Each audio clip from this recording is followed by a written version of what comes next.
Today I want to talk with you about something that I get asked pretty often. Should you stay freelancing or should you start your own video production studio? And no, I don't want to tell you what you should or should not do.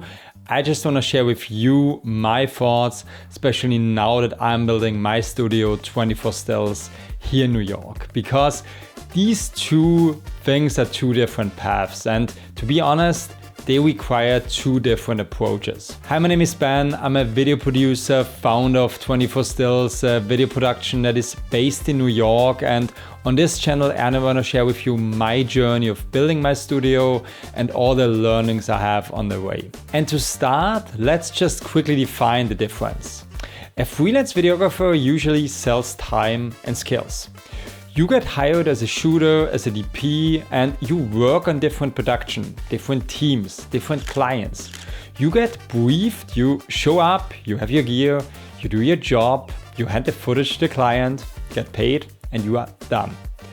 A video production studio mostly sells projects, not just shooting days. I mean, you can, but in general you try to avoid it.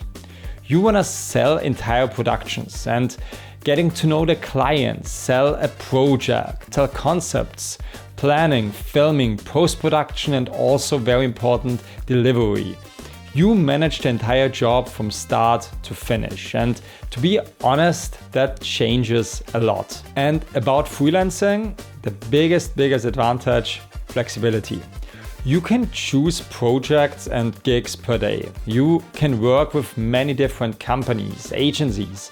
You can say yes or no. And often you work more frequently, more days. And there's always a demand for good shooters. Agencies need freelancers, production companies need DPs, and there are so many events right now where everyone needs video. So you might actually work more days per week.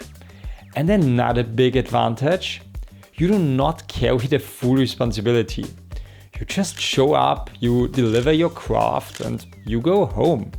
You do not have to worry about sales calls, you do not have to worry about contracts, you do not have to worry about managing budgets. And to be honest, that's also very powerful and it makes your life much easier.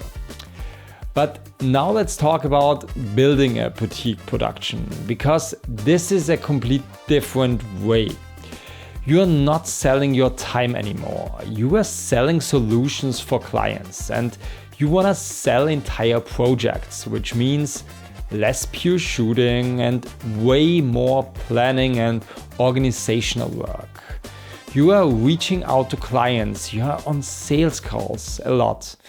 You are building your own thing and you are managing freelancers. You're talking to other clients about their strategy.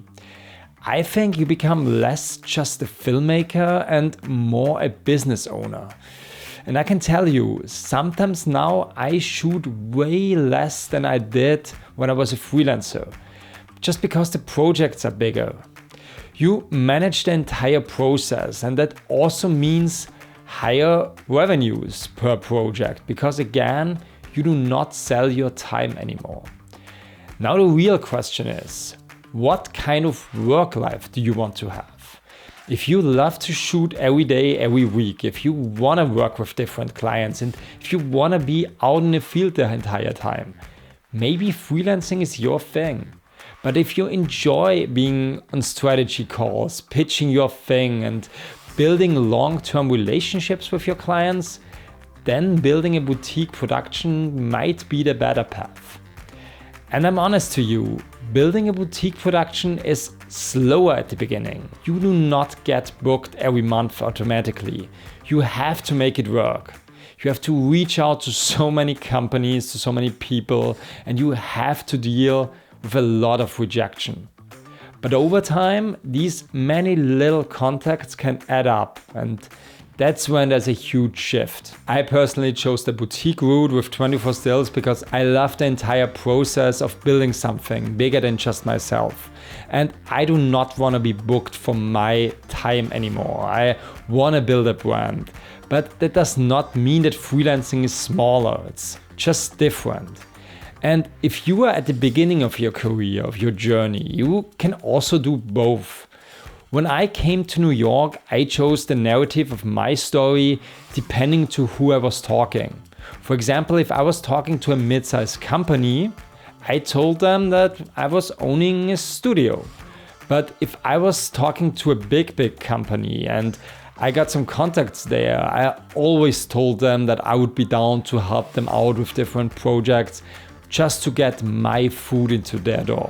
Freelance to generate cash flow and network, and build your boutique brand on the side. That's actually how many people are doing it right now. So do not ask yourself which one makes more money. You should ask yourself, which role do I want to play? The specialist or the founder? Both can work, but both require different energy and both are different approaches. I would love to hear where you are right now. Are you freelancing? Are you building something?